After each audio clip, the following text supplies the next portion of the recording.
इस नगर का छत्रपाल देवता राजा थोड़ा उनके श्री चरणों में वंदन करते हुए इस आस्थान पे विराजमान जितने भी देवी देवता हैं उनके श्री चरणों में साष्टांग वंदन करते हुए आज कथा को आरंभ करते हुए आज कथा का चतुर्थ दिवस। कल आपने भक्त प्रहलाद का चरित्र श्रवण किया। तो चरित्र में ये दर्शाया गया कुल उम्र ये कोई मायने नहीं रखती भक्ति की ज्ञान रूपी गंगा है, उसके लिए कभी भी आप उसमें स्नान कर सकते हो। सुखदेव जी महाराज राजा परीक्षित को ये चरित्र सुनाते हैं। बोले जय श्री राधे। हमें आ जाओ। हाँ जी, बच्चे जो बीच में उठे ना तो वो नीचे बैठ जाएंगे आराम से।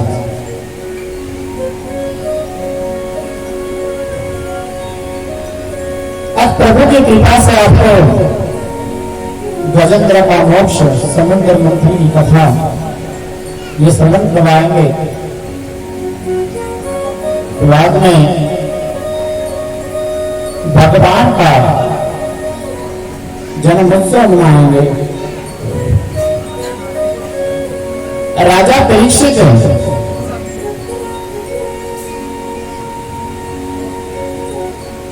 सुखदेव जी महाराज को कहते हुए, महाराज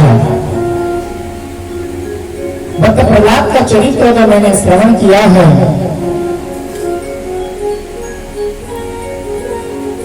तो मैंने सुना है कि एक गजेंद्र की रक्षा को ग्रह से भगवान ने कैसी करी है। कृपा करके वो चरित्र मुझे सुनाओ।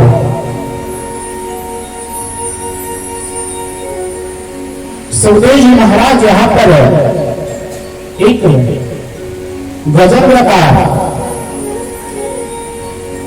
चरित्र आरंभ करते हैं। कहते हैं राजन आशित गिरे राजपुत्र विस्मृता है।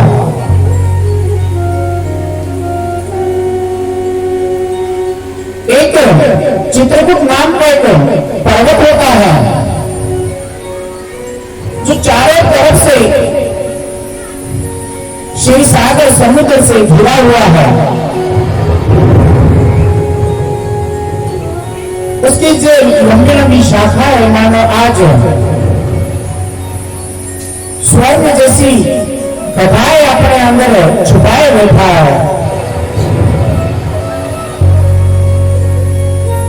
और उस पर्वत पर एक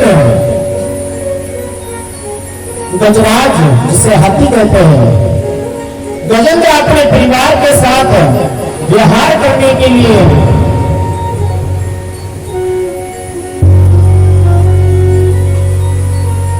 उस क्षीर सागर में चला जाता है।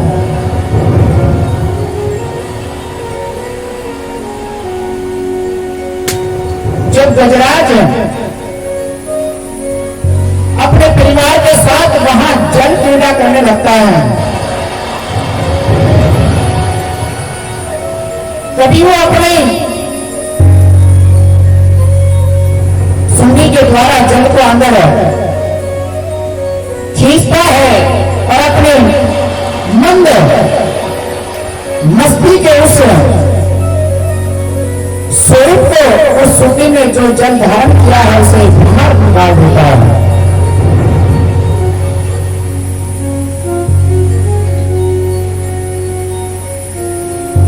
फिर भी उसका मन नहीं रहा तो वो उस तालाब में बड़े जोर से मस्ती भाव से अपने सुंडी से प्रहार। तालाब के पास एक कमल का फूल होता है, उसे तोड़ता है और भगवान श्री हरि विष्णु के चरणों में चढ़ा देता है। कहता है हे परमपिता परमात्मा, हे जगतपति, आप मुझे इस पीड़ा से। भगवान श्री हरि विष्णु अपनी एक भुजा आगे बढ़ाते और गजराज की सूंड पकड़ बाहर खींचते हैं और उस गजराज के साथ ही वो ग्रहा उसका पैर पकड़ा हुआ बाहर आता है। तो उसी समय श्री हरि विष्णु अपने सुदर्शन चक्र के द्वारा उस ग्रहा का सिर धड़ से अलग कर देते हैं। सुखदेव जी महाराज यहाँ ये बताना चाहते हैं कि जो भक्त मुझे पुकारता है या मेरे साथ जुड़ता है मैं उसका तो उद्धार करता हूँ, लेकिन उनके साथ जो जुड़ा हुआ है पहले मैं उनका उद्धार करता हूँ।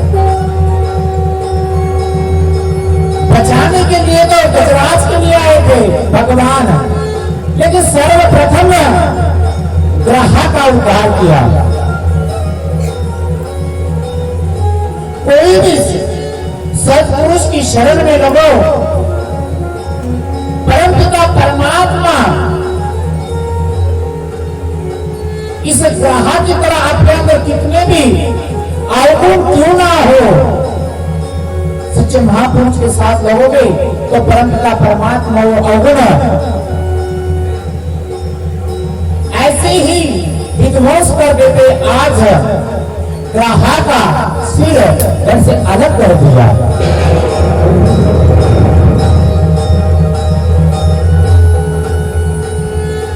जब गजराज जल से बाहर आता है, उस पीड़ा से हट जाता है, तो श्री हरि विष्णु के आगे प्रार्थना करता है, प्रभु मैंने अपने जीवन में घोर पाप किया। पाप तो किया किसके लिए? जिस परिवार को पालने के लिए मैंने सब कुछ सहन कर लिया, आज वही परिवार मुझे छोड़कर चला गया। हे प्रभु, जितनी सेवा मैंने उनकी की है, जितना मन मैंने उस परिवार में लगाया है, उससे थोड़ा सा मन में आपके चरणों में लगा लेता, आज मेरी ये दशा नहीं होती।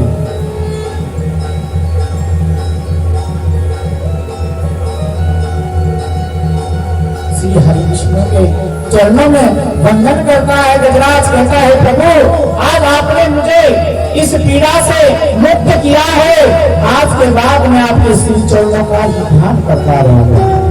बोलो जय श्री राधे। सुखदेव जी महाराज को राजा परीक्षित जी कहते हैं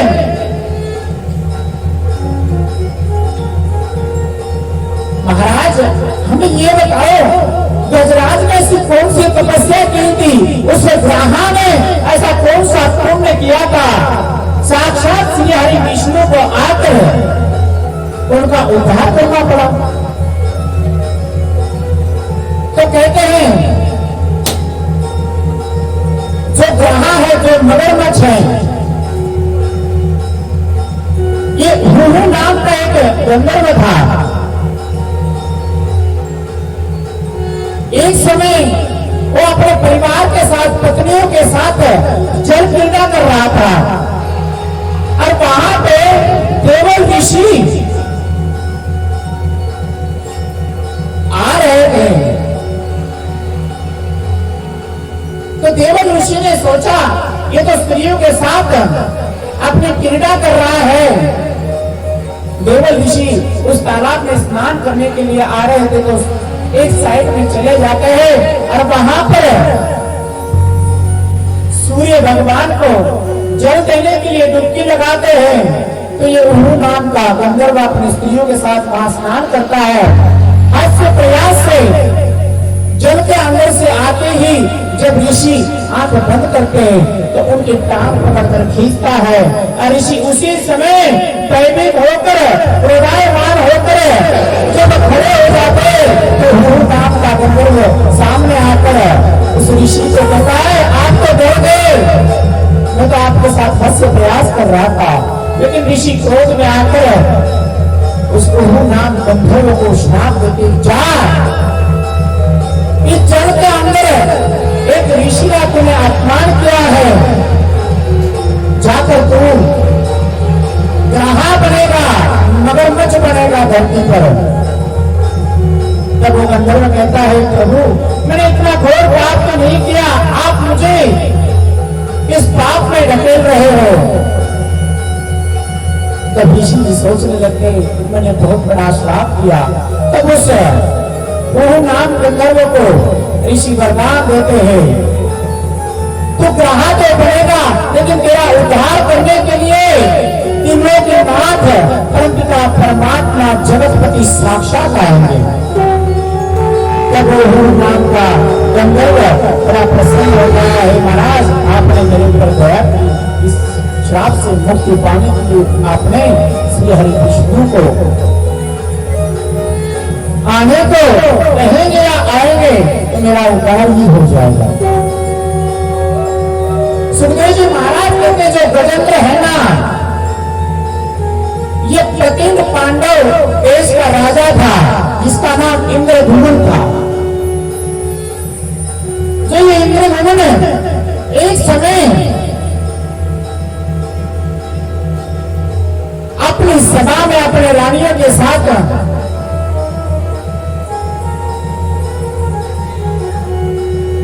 नाच गाने में बड़ा मगन हो रहा था। जब वो अपनी अवस्था भूल जाता है तो वहां पर आगस्त ऋषि आ जाते हैं। जब आगस्त ऋषि उस महफिल में पहुंचते हैं तो इंद्रधुमन जो राजा है अगस्त ऋषि को देखकर उन्हें प्रणाम भी नहीं करता। तब अगस्त ऋषि क्रोध में आकर कहते जा तो हाथी के मस्ती में झूठता हुआ यहाँ क्रीड़ा कर रहा है, धरती पर जाकर तू गजराज बनेगा।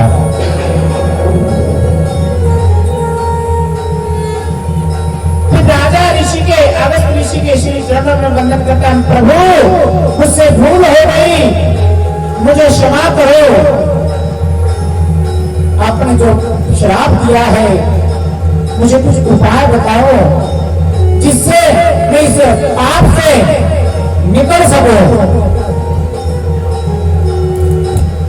तब कहते हैं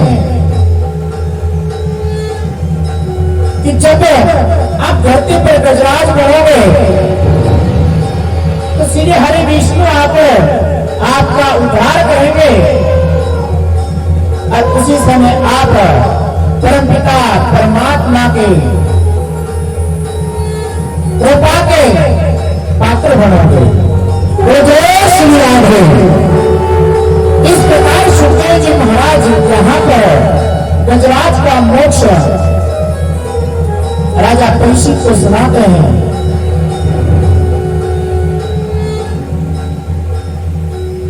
आगे फिर सुखदेव जी महाराज राजा परीक्षित को कहते हैं कि हे राजन, आपको मैं अभी समुद्र मंथन की कथा सुनाता हूं। भगवान ने वहां पर कश्यप अवतार लेकर, कछुए का अवतार लेकर दैत्य गांवों में जो समुद्र मंथन हुआ है उसके अंदर से जो रत्न निकाले थे उसमें भगवान ने दो अवतार दिए, एक कछुए के स्वरूप में और दूसरा मोहिनी भगवान के स्वरूप में।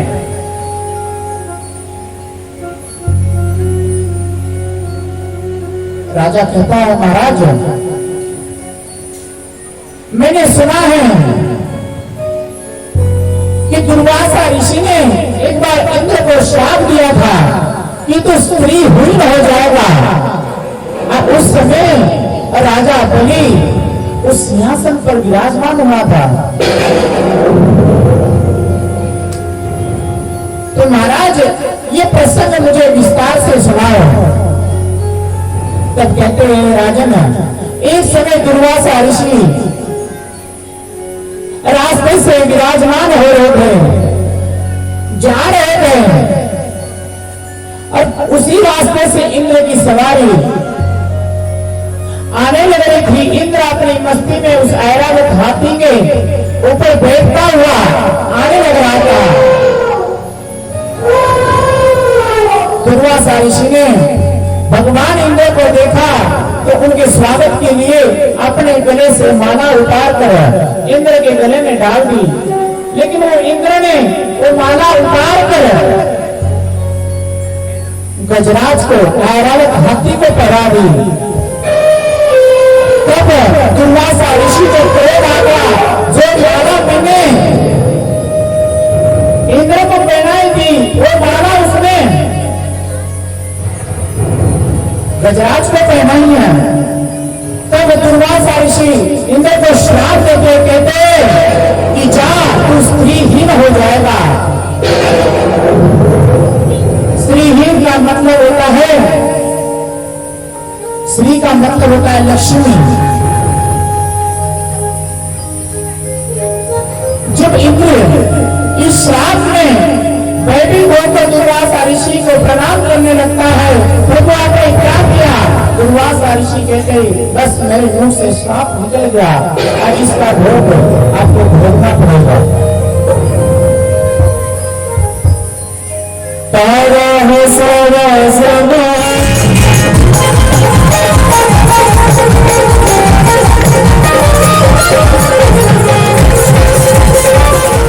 जब इंद्र को श्राप मिलता है और उधर देवताचार्य शुक्रा जी को पता चलता है,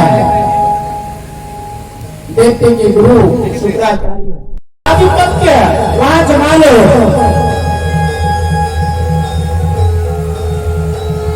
तब राजा बलि इंद्रपुरी पर प्रणाम करते हैं और इंद्र को वहां हराकर आप सिंहासन पर विराजमान होते हैं।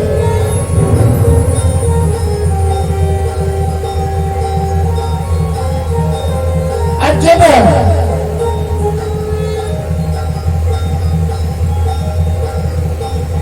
इंद्र उस अवस्था में पारों में जाकर छूटता है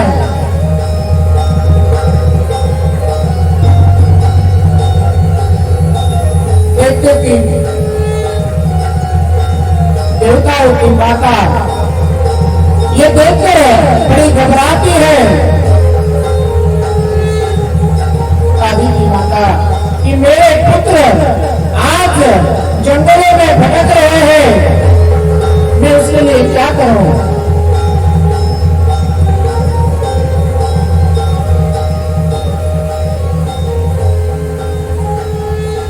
तब आदि की माता भगवान की तपस्या करने लगती है।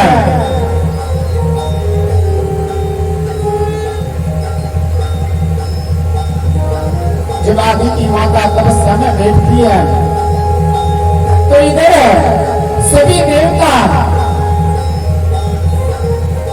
श्री हरि विष्णु के पास जाते हैं और उन्हें प्रणाम करते, महाराज हमारा तो राज्य छीन लिया, कुछ उपाय बताओ।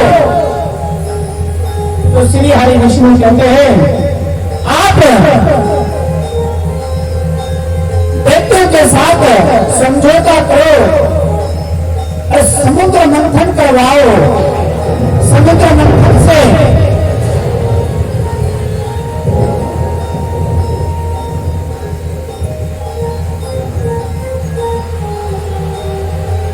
जो द्रव्य निकलेंगे, जो उपहार निकलेंगे, वो आप बांट लेना और समुद्र मंथन करने से अमृत निकलेगा, आप उसे ग्रहण करो।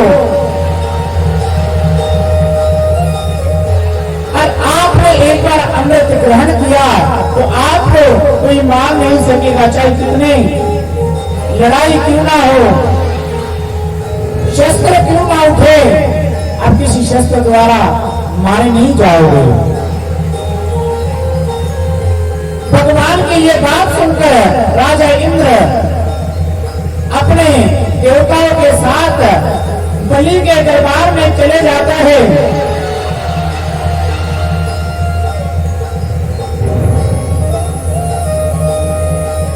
कि हे बलि राजा,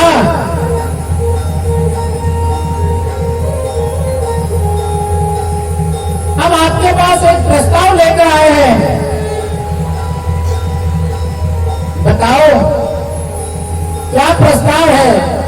यथावत उन्हें आसन देते हैं और फिर पूछने लगते, कहते महाराज हरि विष्णु ने कहा है कि दैत्य और दानव, देवताओं और दैत्य दोनों मिलकर समुद्र मंथन करो, जिसके समुद्र से जो भी उपहार निकलेंगे आपस में बांट लेना, और समुद्र मंथन से अमृत निकलेगा, जो अमृत ग्रहण करेगा वो अजर अमर होगा। तो राजा बलि ये प्रस्ताव स्वीकार करते हैं। जब देवता और दानव दोनों समुद्र मंथन के लिए निकलते हैं तो सोचते हैं कि समुद्र मंथन के लिए रही जरूरी है जिसे मंथन किया जाएगा।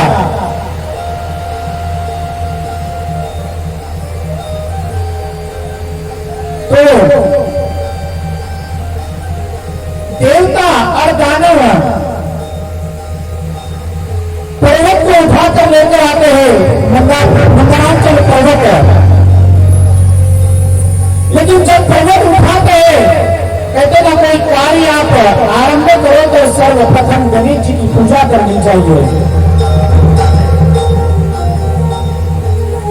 लेकिन वो गणेश जी की पूजा नहीं करते, तो वो पर्वत बीच रास्ते में आज मानो अपने वजन से 10 गुना ज्यादा वजन अपने अंदर समा रहा है, तो पर्वत बीच में गिर जाता है।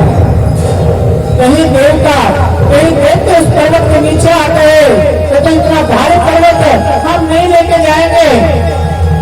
लेकिन राजा इंद्र समझाता है कि अपन ने गणेश जी की पूजा नहीं की है, और गणेश जी को मनाते हैं। फिर वो पर्वत दैत्य और देवता उठाकर समुद्र में स्थित करते हैं। आप विचार करते हैं कि अब रस्सी किस चीज की बनाएं, तब वो वासुकी नाग के पास जाने लगते हैं तो भगवान विष्णु इंद्र को समझाते हैं, इंद्र जब वासुकी नाग को आप लेकर आएंगे तो आप पूंछ की तरफ लगना, मुख की तरफ लगना।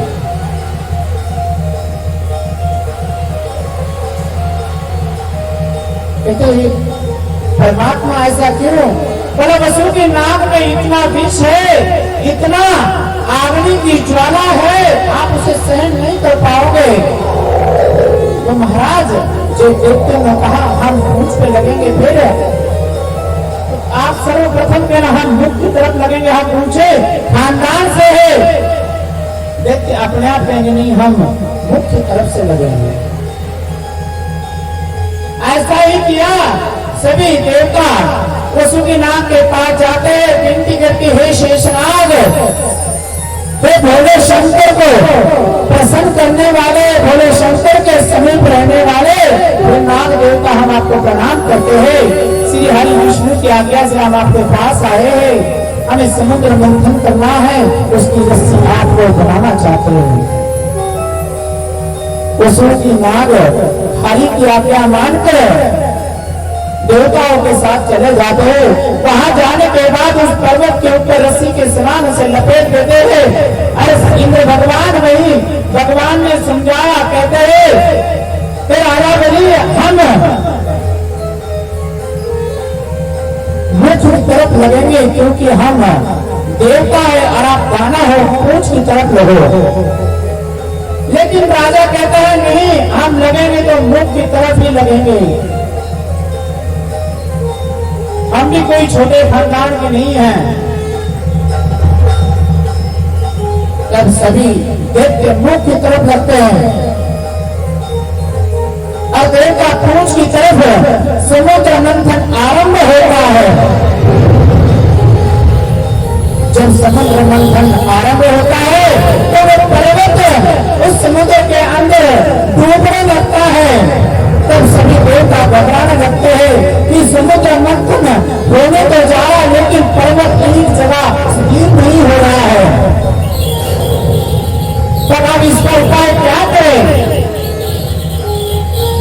तो सभी देवता श्री हरि विष्णु का ध्यान करते, सिमरन करते, हे नाथ, हे दीनानाथ, हे जगतपति, हमें इस दुविधा से निकाल दो। तो भगवान विष्णु उसी समय कश्यप के रूप में यानी कि कछुए के स्वरूप में वहां पर प्रकट होते हैं और उस पर्वत को अपने पीठ पर धारण कर देते हैं। बोलो कछुआ को भगवान की। भगवान विष्णु उस कश्यप स्वरूप में आकर उस पर्वत को अपने पीठ पर बिठाते हैं। तब दोबारा फिर मंथन आरंभ होता है। सुखदेव जी महाराज यहाँ वर्णन करते हैं, राजन देखो परम पिता परमात्मा अपने सेवकों के लिए एक मनुष्य शरीर ही नहीं, देखो आज जल में एक कछुए के स्वरूप में प्रकट हुए।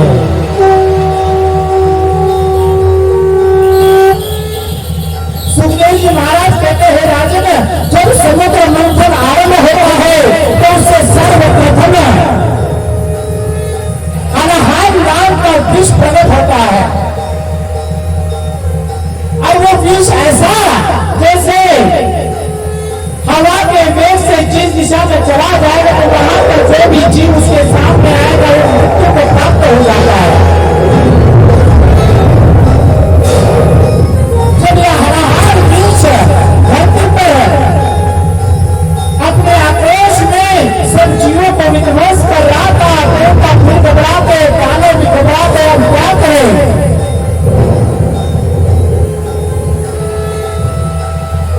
देवता सोचते हैं कि विष को ग्रहण करने वाले सिर्फ एक ही है, वो भोले शंकर भगवान है।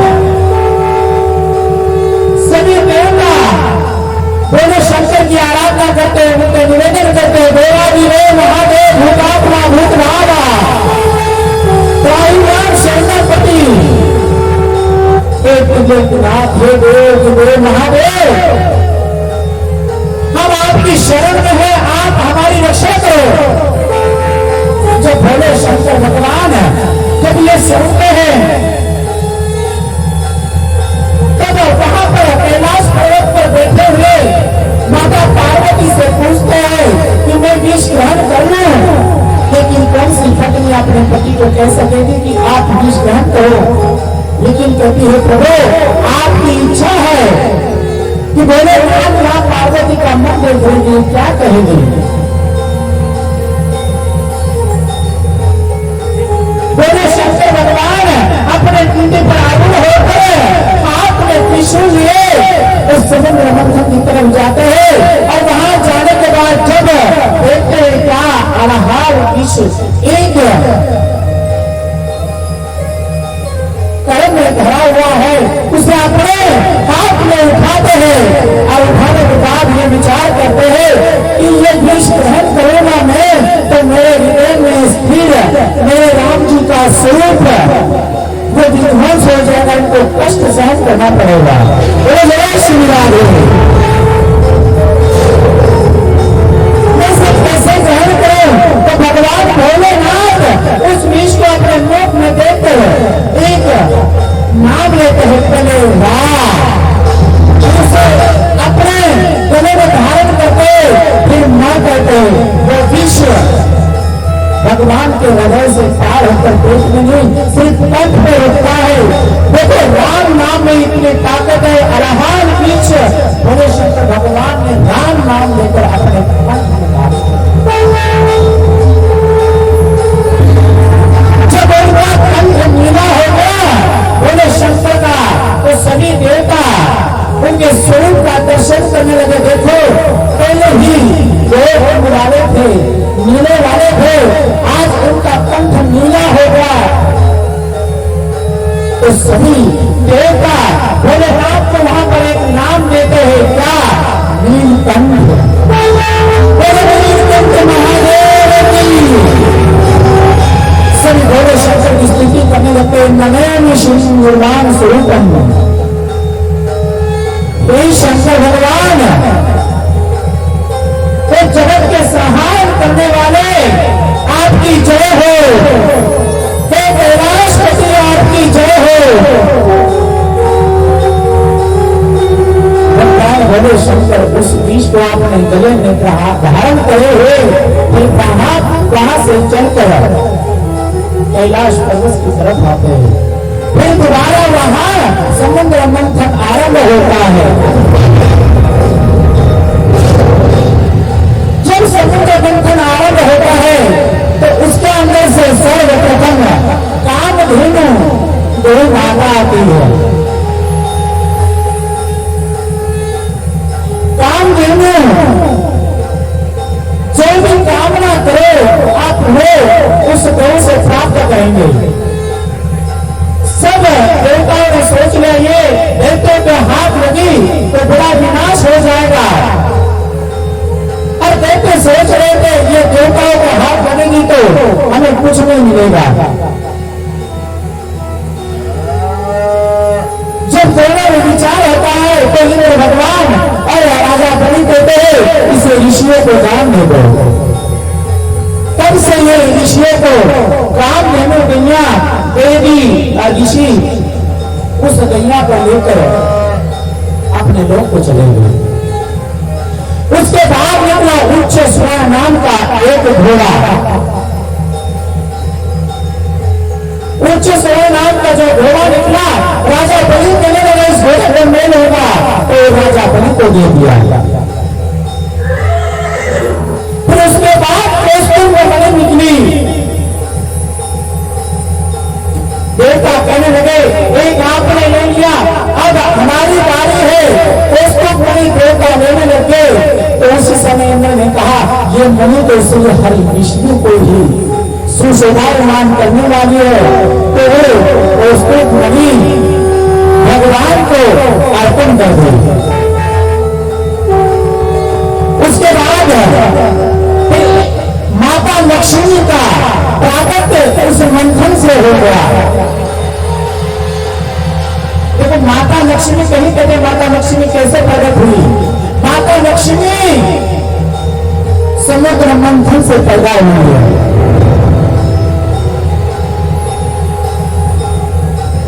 जब माता लक्ष्मी उस समुद्र मंथन से प्रकट हो गई, हाथ में माला लिए है, उसका रूप देखकर सभी देवता उन पर मोहित हो गए, सभी देखते उन पर मोहित हो गए, सभी कहने लगे इन्हें तो हम रखेंगे। लेकिन माता लक्ष्मी कहने लगी मैं स्वतः ये माला जिसे पहनाऊंगी यही मेरा पति होगा। तो सभी एक लाइन में खड़े हो जाते हैं, एक लाइन में ऋषि खड़े हो जाते हैं, एक लाइन में देवता खड़े हो जाते हैं। सुखदेव जी महाराज यहाँ वर्णन करना चाहते हैं, ये बोलते हैं ये कि देखो आज माता लक्ष्मी का स्वरूप कितना सुंदर है, जिसके लिए बड़े बड़े देवता क्लास लाइन में बैठे जिन्होंने हजारों वर्ष तपस्या करी है, वो ऋषि भी आज माता लक्ष्मी को पाने के लिए व्याकुल हो रहे हैं। हर जीव यही चाहता है कि माता लक्ष्मी हमारे घर से ना जाए। लक्ष्मी का मतलब होता है धन, ऐश्वर्य। कौन चाहता है ऐसा कि अपने घर से ऐश्वर्य निकल जाए? हर जीव चाहता है कि लक्ष्मी हमारे पास आ जाए। आज वही दशा सब ऋषियों की हो रही है, सब देवताओं की हो रही है, दानवों की हो रही कि लक्ष्मी को हम प्राप्त करें। लेकिन माता लक्ष्मी जब उस लाइन में लगे हुए देवतों की लाइन में चली जाती है, देवते की तरफ देखती है कि ये तो दैत्य है, ये मांसाहारी, इनका स्वभाव कैसा है, मैं इनके पास कैसे रहूंगी? उनसे पार होकर जब देवताओं की लाइन में जाती है तो वहां सर्वप्रथम भोले शंकर का स्वरूप देखती है। तो देखो इनका कैसा अंग है, लेकिन इनका जो स्वरूप है बड़ा डरावना है, तो उन्हें प्रणाम करती हुई फिर आगे चली जाती है। आगे क्या देखते हैं कि एक तरफ श्री हरि विष्णु खड़े बिना मेरी तरफ देखे हुए, दिखने में तो ये सुंदर है, नीलांग वाले हैं, शांत आत्मा वाले हैं।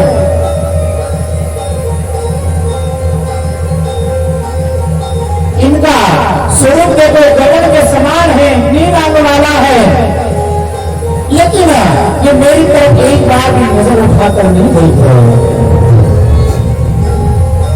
माता लक्ष्मी उनकी तरफ जाती है, श्री हरि विष्णु की तरफ, और विष्णु जी के गले में वो माला ग्रहण कर देती है।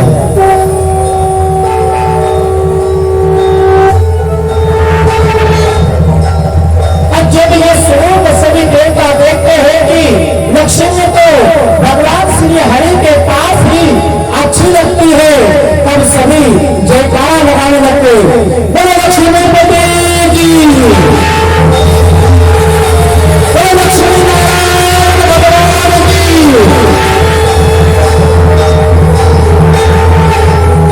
सुखदेव जी महाराज यही यहाँ पर बताना चाहते हैं कि जो लक्ष्मी के पीछे लगता है, जो लक्ष्मी को पाने के लिए चाह करता है, लक्ष्मी उसके पास कभी नहीं आती। ये एक नचावनी माया है। लक्ष्मी को आप किसी स्वरूप में प्राप्त करना चाहते हो, धन के स्वरूप में, हट के स्वरूप में लक्ष्मी कभी प्राप्त नहीं होती। लक्ष्मी पति के सिर्फ श्री हरि विष्णु ही है, लक्ष्मी और किसी की हो नहीं सकती। और जीवन में देखो अपन हर समय लक्ष्मी को पाने के लिए पता नहीं कितनों के साथ छल कर देते हैं, कपट करते हैं, लेकिन पत्नी तो वहीं जाएगी जहां उसका पति जाएगा। कहने का भाव यही है कि लक्ष्मी अपने घर अपने आप आएगी। श्री हरि विष्णु का पूजन करो, जहाँ भगवान नारायण की पूजा हो जाएगी वहां लक्ष्मी स्वयं कहाँ चली आती है।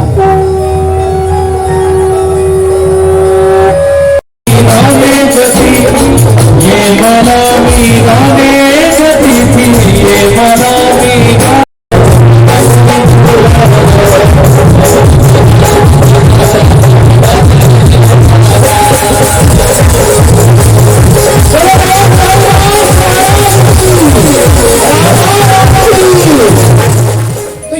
जब लक्ष्मी माता को भगवान हरि ग्रहण करते हैं तो माता लक्ष्मी के साथ अपने क्षीर सागर पर भगवान विष्णु विराजमान होते। फिर दोबारा ये समुद्र मंथन आरंभ होता है। अब की बार जब समुद्र मंथन आरंभ होता है तो धन्वंतरी अपने हाथ में अमृत का कलश लेकर प्रकट होते हैं।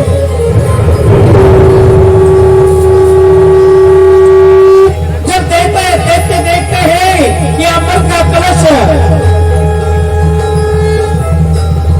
एक गन लेकर प्रकट हुआ है, अमृत को पाने के लिए सभी देवता चकड़ जाते हैं।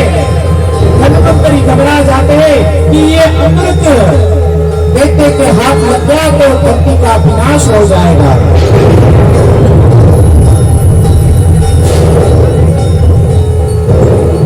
धन्वंतरी जब देखते उनकी तरफ आते ये देखते हैं तो अमृत का कलश अपने हाथ में लिए हुए आकाश की तरफ गमन करते हैं।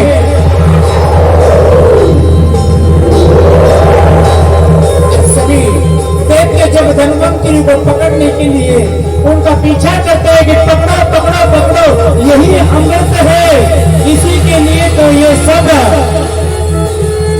रचना रची हुई है, इसे पकड़ो। आगे देखते पीछे देखा तो धन्वंतरी भगवान का पीछा करते हैं।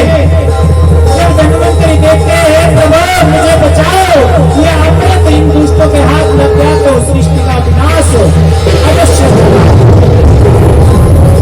भगवान सैया पर शयन कर रहे थे तो उसी समय भगवान एक क्षण में खड़े हो जाते, अमृत इनके हाथ लग गया तो आज सृष्टि में चारों तरफ देवताओं का राज होगा।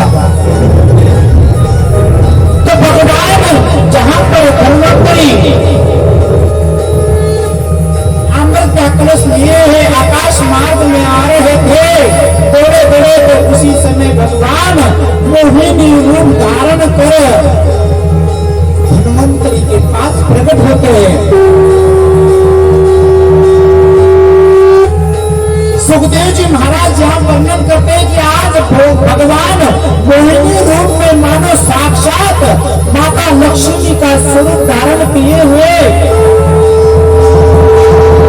सेवा श्रृंगार किए हुए, आज मानो कामदेव ने जो रचना रची है मोहिनी भगवान पर जो भी उन्हें देखता है उनके ऊपर मोहित हो जाता है।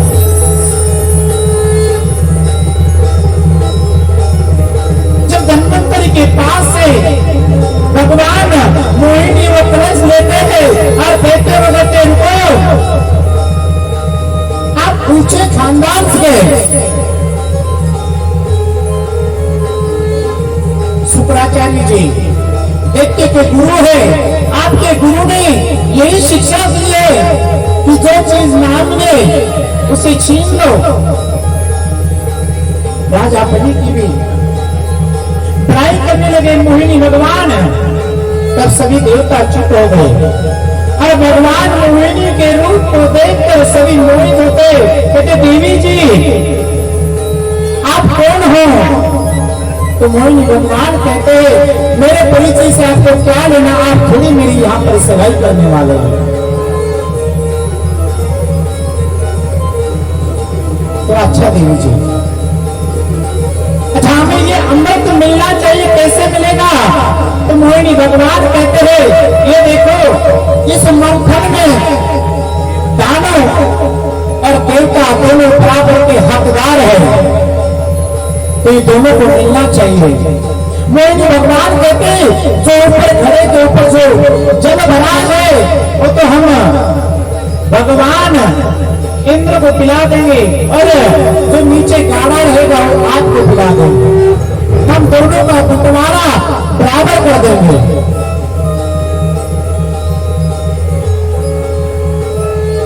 तो तो सभी देखते कहते हैं ठीक है देवी, जैसा आप करो, हमें मंजूर है।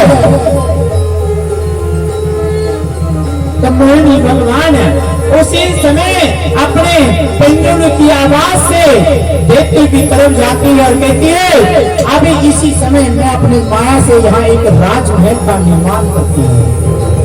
तो भगवान मोहिनी स्वरूप में उनको कितना समय लेगा, एक क्षण में ही वहां पर एक ऐसा राजमहल भगवान ने बनाया मानो आज इंद्र का जो राजमहल है वहां पर एक क्षण में भगवान ने प्रकट कर दिया। तो वहां पर नाच गाना होने लगा और मोहिनी भगवान कहने लगे एक तरफ आप देवता बैठ जाओ, एक तरफ दानव बैठ जाओ, मैं संभाव से आपको ये बात दूंगा।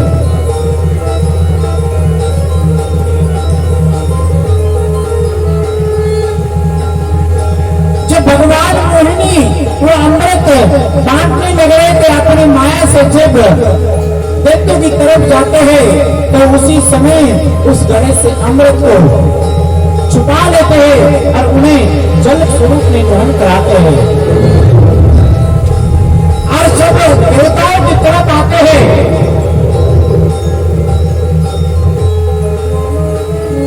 तब वही अमृत अपने स्वरूप में ले आकर देवताओं को ग्रहण कराते हैं।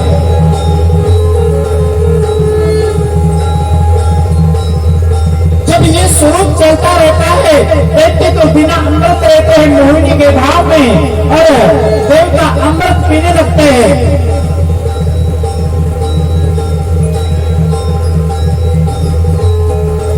तो एक राक्षस ये वृत्तांत जान जाता है कि अपने साथ यहाँ पर छल कपट हो रहा है,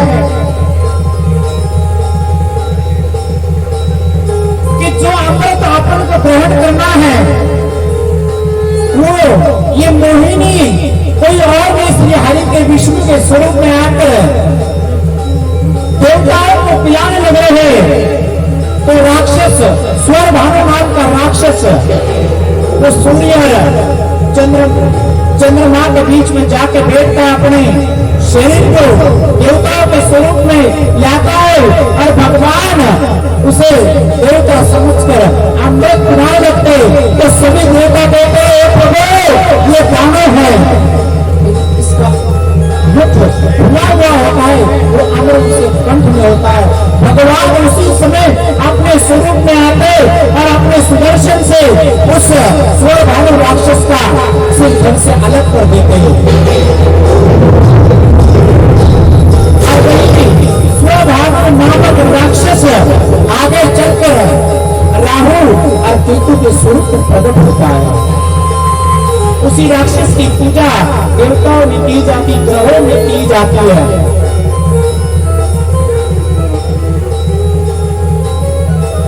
फिर जब भगवान अपने स्वरूप में आ जाते हैं, राजा बलि और सारे दैत्य देखते कि अपने साथ छल हुआ है,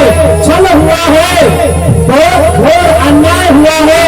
तो उसी समय वहां देवासुर संग्राम आरंभ होता है।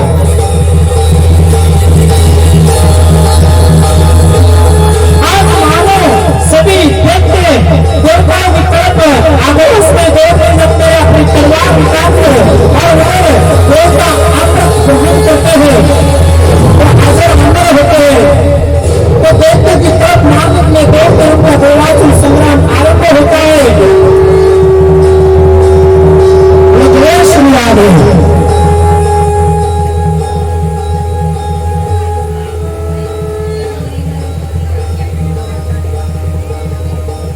बिहारी लाल की, राधा रानी की।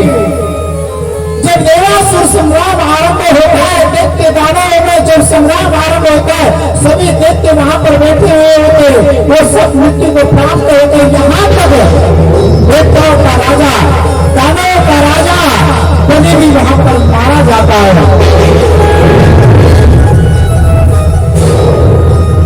जब देवासुर संग्राम अपने आप में पहुंच जाता है, राजा में पूर्ण स्वरूप से मृत्यु को प्राप्त होता है। इंद्र भगवान श्री हरि विष्णु का जयकारा लगाते हुए इंद्र नगरी में प्रस्थान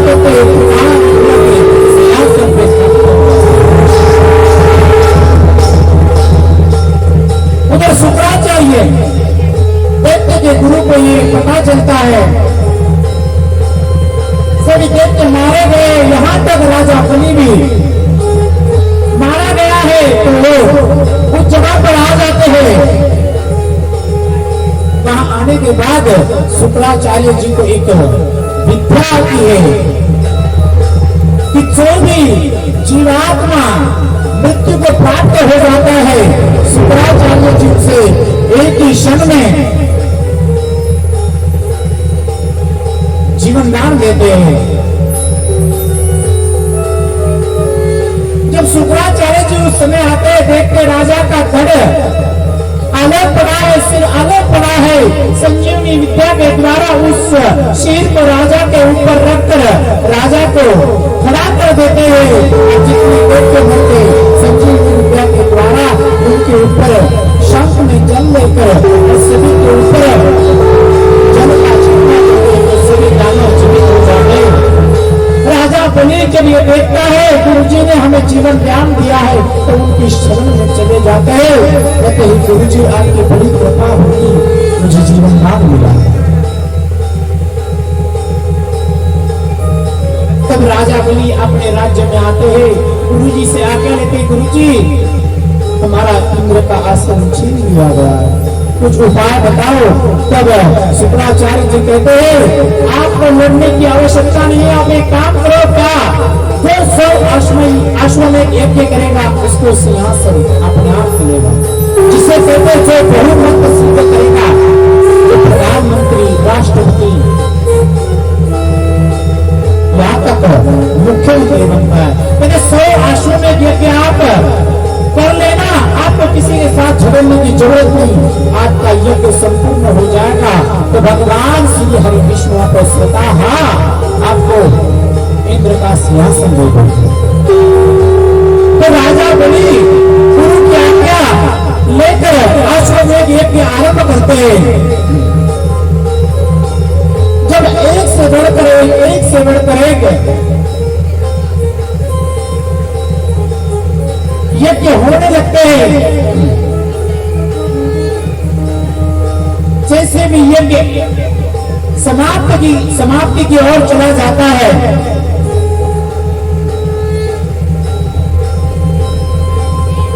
तो भगवान उस यज्ञ के स्वरूप में अपने सारे सृष्टि का राज्य देते हैं। जब तीनों लोगों में जब ये राज्य मिल जाता है,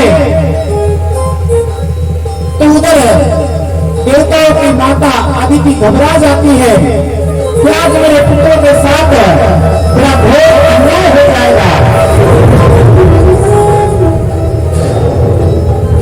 ये सिंहासन छीन लिया गया तो मेरे पुत्र दर भटकेंगे।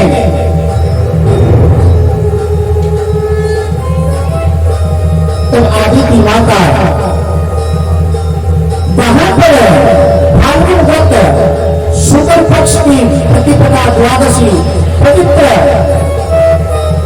होकर भगवान विष्णु का व्रत करने लगती है। व्रत भी कौन सा?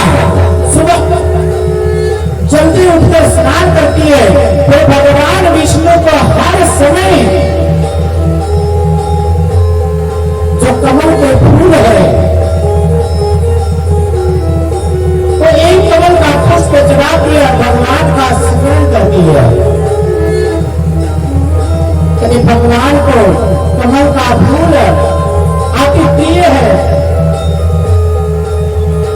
जब कुछ समय बीत जाता है, वो व्रत माता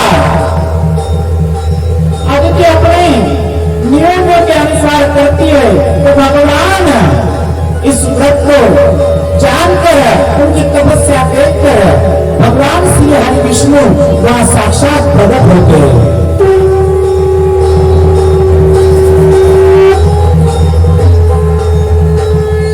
भगवान कहते हैं ये देवी वरदान मांगो,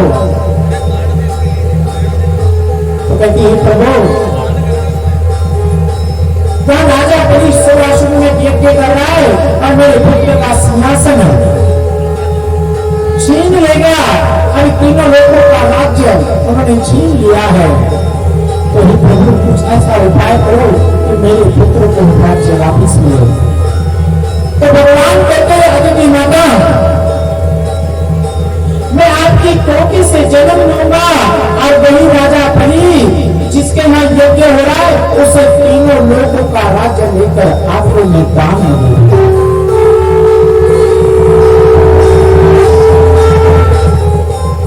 भगवान ये वरदान देते हैं, माता उन्हें प्रणाम करती है, वहां तथास्तु करके भगवान अपने लोग को चले जाते हैं। जब कुछ समय बीत जाता है तो भगवान नारायण माता अदिति के गर्भ से वामन स्वरूप में प्रकट हो जाते हैं। बोलो वामन भगवान की। वामन भगवान कैसे स्वरूप, बावन अंगन के छोटा सा स्वरूप है। भगवान का वो स्वरूप देखकर सभी देवता उनको दर्शन करने के लिए आते हैं। ब्रह्मा आदि, माता लक्ष्मी, माता सरस्वती, इंद्र भगवान, तो बावन भगवान का रूप, बावन उंगली का देखते इतना छोटा सा स्वरूप, तो सभी भगवान सर्वप्रथम बावन भगवान का यज्ञ पवित्र करते हैं। यज्ञ पवित्र होने के बाद ये धरती माता, ये भगवान का बालक स्वरूप अभी सर्वप्रथम प्रकट हुआ है। एक उषा का आसन देखिए, और कुबेर भगवान वामन भगवान को एक भिक्षु का पात्र देते हैं। माता सरस्वती रुद्राक्ष की माला देती है भेंट स्वरूप में, और ब्रह्मा जी एक कमल देते हैं, सप्त ऋषि छतर देते हैं उषा का। सभी अपने अपने अंश वामन भगवान को भोले शंकर यहाँ पर अपने खड़ावा निकाल कर देते हैं। आज वामन भगवान का स्वरूप देखो, छोटे से बालक रूप में एक छतरी अपने सिर पर लिए हुए, माथे पर चंदन लगाए हुए, हाथ में कमंडल लगाए हुए, और शरीर पर सिर्फ एक धोती, पैरों में खड़ावा और कांच में आसन। आज भगवान आज हमारे भिक्षु के स्वरूप में प्रकट हुए हैं। माता आदिति ये जानकर वामन भगवान के श्री चरणों में प्रणाम करती है कि प्रभु आप जगतपति हो, मैं ये जानती हूँ सबने आपको कुछ ना कुछ दिया है, तो मैं तो माता के स्वरूप में हूँ, आप मुझे क्या देंगे? तो वामन भगवान बोलते, बोलो आपको क्या चाहिए, आप मांगो। तब कहती है माता अदिति, यह पास में ही राजा बलि यज्ञ कर रहा है और तीनों लोगों का अधिपति बना हुआ है। मैं तीनों लोग आपसे मांगती हूं। वामन भगवान माता की आज्ञा लेकर सभी देवी देवताओं को प्रणाम करते हैं। तो वहां से निकल जाते कहां पर, जहां राजा बलि यज्ञ करता है। राजा बलि के द्वार पर आता है। राजा बलि के द्वार पर आने के बाद जो राजा के द्वारपाल होते हुए कहते, महाराज आप अंदर बैठो, आप ब्राह्मण नजर आते हो। तब ब्राह्मण भगवान कहते, मैं ऐसे अंदर नहीं जाऊंगा। बोला महाराज क्यों? यहाँ राजा बलि आएगा, जो चीज मैं मांगूंगा और मुझे देगा, मेरा संकल्प धारण करेगा, कभी मैं अंदर जाऊंगा। लेकिन सही कहते, महाराज हमें बताओ हम आपकी क्या सेवा कर सकते हैं, हम आपको क्या दे सकते हैं?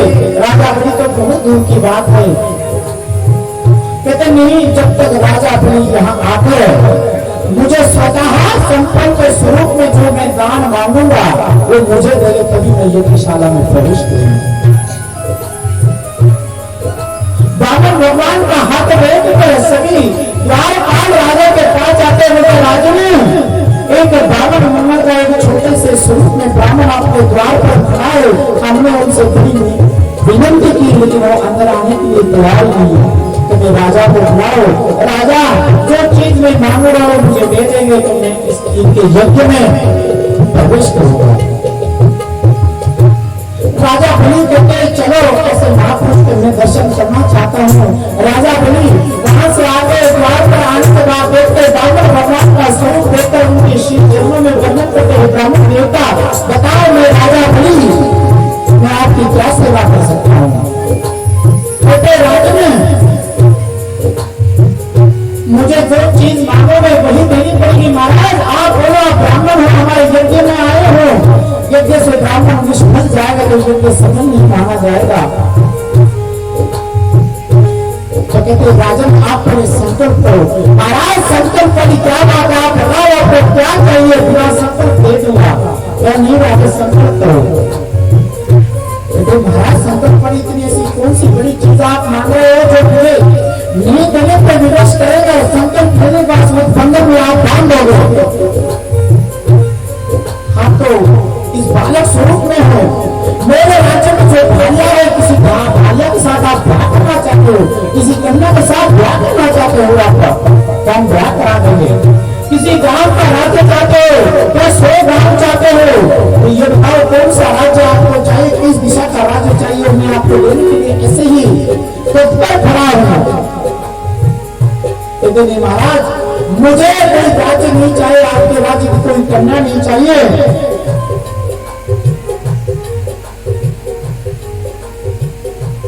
मुझे क्या चाहिए जी? महाराज मुझे तो सिर्फ 3 पग भूमि चाहिए। राजा हंसने लगा, बड़े इतनी छोटी सी बात है उसके लिए आप संकल्प क्यों ले रहे हो? नहीं महाराज आप संकल्प लो कि मैं 3 पग भूमि दान करूंगा। राजा हंसने लगते, महाराज बिना संकल्प किए आप आपका जहां मन करे वहां 3 पग आप नाप लो, आपके पग कितने छोटे हैं और वही जगह आप ले लो।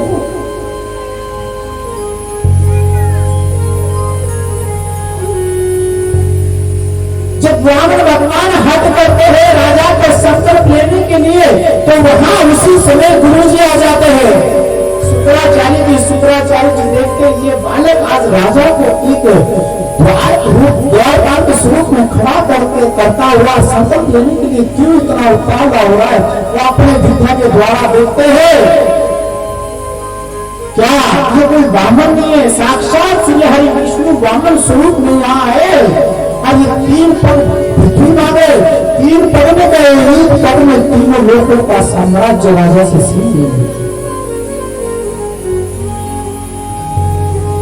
जब राजा संकल्प लेने लगता है तो वहां गुरुजी आ जाते, शुक्राचार्य कहते राजन ने रुक जाओ, वो संकल्प ना लो आप श्रीहीन हो जाएगा। कहते महाराज क्यों? ये छोटा सा बालक 3 पग भूमि मांग रहा है, ये ब्राह्मण भूमि मांग रहा है, 3 पग भूमि नहीं दे सकता।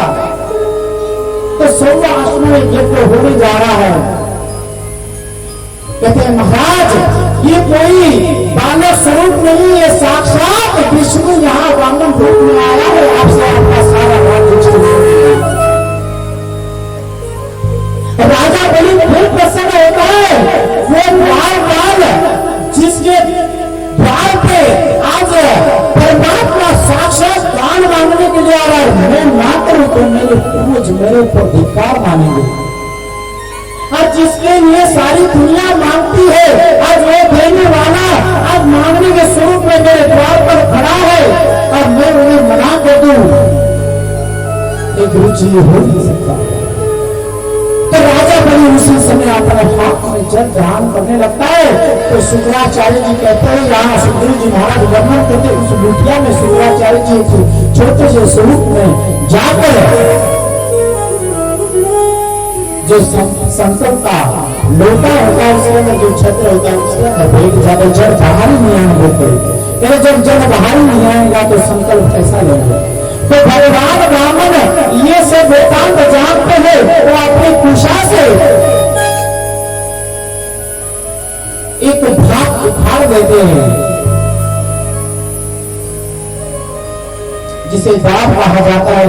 दाब का एक भाग निकाल देते हैं, उस मुठिया में कहते महाराज ये मुठिया मुझे तो ये पुरानी हो रही है, मैं इसे ठीक कर देता हूँ। तो उस नाली के द्वारा उस दाब को उस नाली में डाल देते हैं, तो वही दाब शुक्राचार्य जी के आंख में लग जाती है। और सुखदेव जी महाराज वर्णन करना चाहते हैं कि महाराज शुक्राचार्य की एक आंख भगवान ने इसलिए फोड़ दी, ज्ञान की आंख को ठीक है, एक ही क्षण में उन्होंने मुझे पहचान लिया मैं श्री हरि विष्णु। लेकिन एक जो अभिमान की है, जो अभिमान विद्या के द्वारा प्राप्त हुआ है, कहते हैं ज्ञान की आंख होती है और एक भक्ति की आंख होती है। ज्ञान का अभिमान शुक्राचार्य जी में आ रहा है, इसलिए भगवान ने वो आंख शुक्राचार्य जी की खोल दी। शुक्राचार्य जी जब बाहर आ जाते हैं पीड़ा में शयन करते हुए, तो राजा के हाथ में जल आता है। राजा संकल्प लेता है,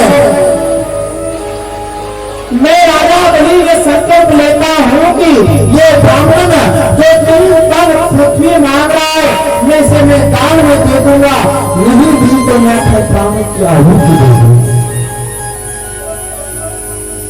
जब संकल्प पूर्ण हो जाता है तो भगवान उसी समय रावण भगवान अपने विशाल स्वरूप में प्रकट हो जाता है। मानो आज भगवान का स्वरूप तीनों लोकों में ऊंचा होते हुए रावण भगवान का आज मानो 4 भुजा ग्रहण करे हुए आकाश से सिर ऊपर चला जाता है। राजा बलि देखता है ये क्या हो रहा है, रावण कुछ के होते हैं।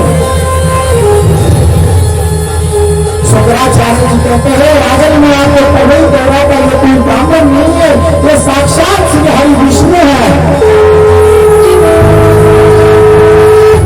तो भगवान आपने उस विशाल स्वरूप को आज मानव ब्रह्मांड तक पहुंचाते और राजा बलि को कहते हैं राजा बलि एक हाथ में 3 पद में कौन सा तो भगवान विष्णु अपने एक पद को उठाते और एक पद पृथ्वी को पार करता हुआ स्वर्ग लोक में चला जाता है। वहां तक ब्रह्म लोक में चला जाता है। ब्रह्म लोक में जब भगवान का चरण जाता है तो ब्रह्मा जी लेकर अपने कमंडली से उस चरण को धोते हैं।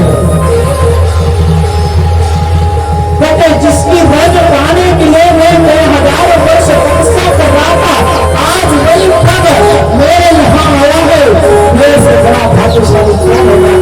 ब्रह्मा जी उस चरण को अपने जल से धोते, सुखदेव जी महाराज जहाँ वर्णन करते, वही जल की धारा पृथ्वी पर गंगा जी के स्वरूप में हमारी जो गंगा जी है प्रभु श्री चरणों से निकली हुई बढ़ती हुई उस भारत खंड को हरा भरा करती है, पापियों का पाप उतारती है।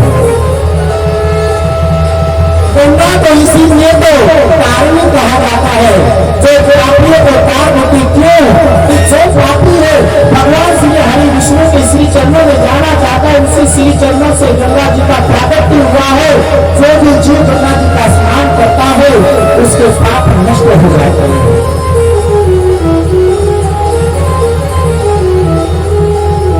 जब एक पद में तीनों लोग मान जाते, दूसरे पद में पाताल सब कुछ मान लेते हैं, तो अब राजा घबराने लगता है कि 2 पद में ही इस चाहते ऊपर के लोग सातों नीचे के लोग भगवान ने मार लिए। अब ये क्या करें? घबराने लगता है। भगवान आदेश देते अपने जनों को राजा को बंदी बनाओ। उसने संकल्प को पूरा नहीं किया, लेकिन राजा 100 आंसू में देखे करते पूरा हो जाता है। और भगवान आज मेरे ज्ञान का मांगने के लिए और 2 पद मांगने के 1 पद रह गया, तो भगवान को कहते हैं रुक जाओ, मैं कोई संकल्प आपका अधूरा नहीं रखूंगा। बोले महाराज बताओ ये तीसरा पद में कहा रखूं आपको? अब मृत्यु की प्राप्ति जरूर होगी। तो कहते हैं रावण ये बताओ प्रभु जी कि दान बड़ा होता है या दानी? प्रभु कहते हैं दानी। तो महाराज आपने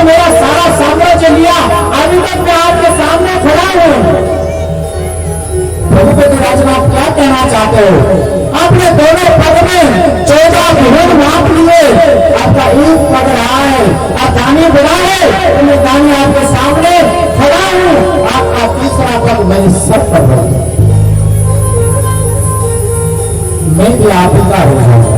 उसी समय भगवान एक पद राजा बलि के सिर पर रख देते, राजा बलि को पाताल लोक में ले जाकर पाताल लोक का राज्य दे देते।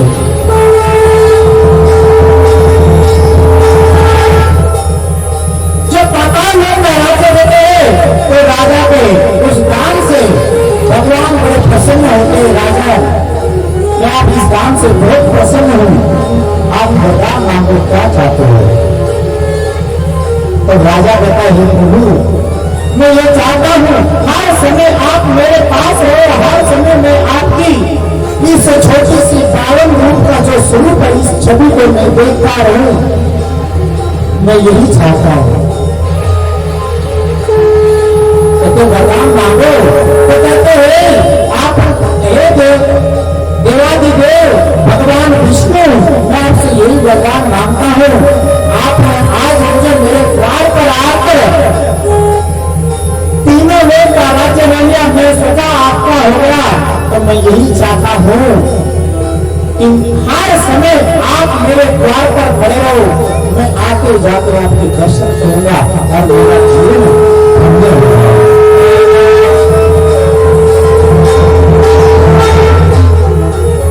भगवान प्रताप को कहते हैं राजन आपने इतना बड़ा दान किया, इससे बड़ा दान और कोई हो नहीं सकता, इसलिए संकल्प में बलि का नाम लिया जाता है, ये बलि राजा दान।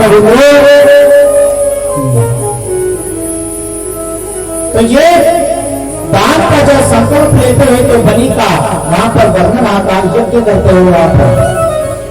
तो राजा बलि के द्वार पर आज भगवान साक्षात द्वारपाल के स्वरूप में खड़े,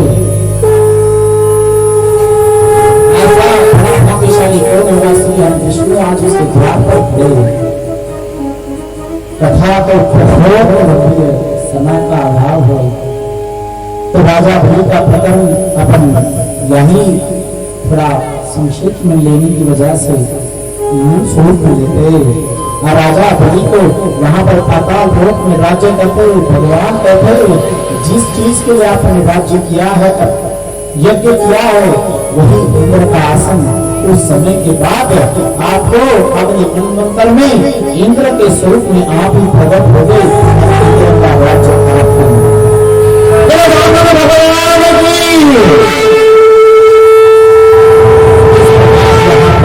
राजा बलि का चरित्र होता है। सुखदेव जी महाराज राजा परीक्षित को अनेक कथा सुनाते हैं कि भगवान ने कौन से अवतार लिए और भगवान ने किस किस रूप में क्या क्या लीलाएं की है। भगवान ने मत्स्य अवतार भी लिया था।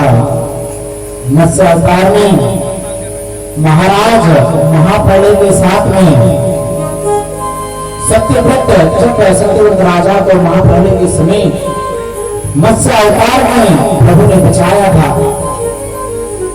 और आगे चलकर सुखदेव जी महाराज राजा परीक्षित जी को राम जी का चरित्र सुनाते हैं, ऋषभ भगवान का मनु विष्णुता का वंश सुनाते हैं। और यहाँ पर जो भगीरथ के द्वारा गंगा जी का प्राकट्य होता है पूरी कथा सुनाते हैं। तो अनेक कथाएं प्रभु की जो बाल मिला है सुखदेव जी महाराज राजा परीक्षित को चरण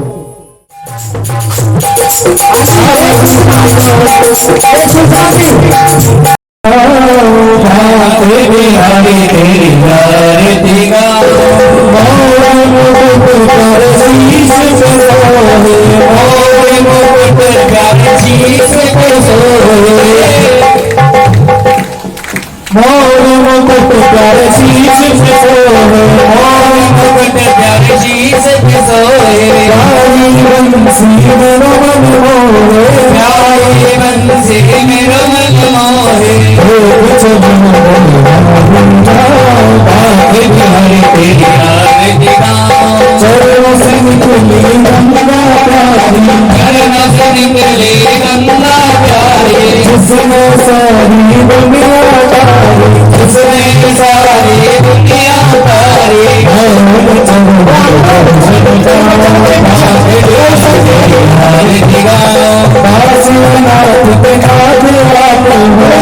काशीनाथ के नाथ आपको, रूप सुख जीवन प्यारे साथी आपको, जीवन प्यारे साथ आप हो। हम चरणों में शीश झुकाऊं, बाबे बिहारी तेरी आरती गाऊं, श्री हरिदास के प्यारे तुम हो, श्री हरिदास के प्यारे तुम हो, मेरे मोहन जीवन धन हो, मेरे मोहन जीवन धन हो। हे कोई बन चंदन बन जाओ, बाबे बिहारी तेरी आरती गाऊं, बाबे बिहारी तेरी आरती गाओ, बाबे बिहारी तेरी आरती गाऊं, बाबे बिहारी तेरी आरती गाओ, बाबे बिहारी तेरी आरती गाओ।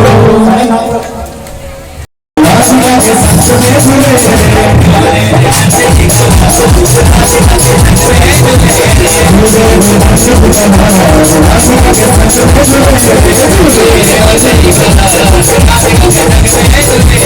भगवान की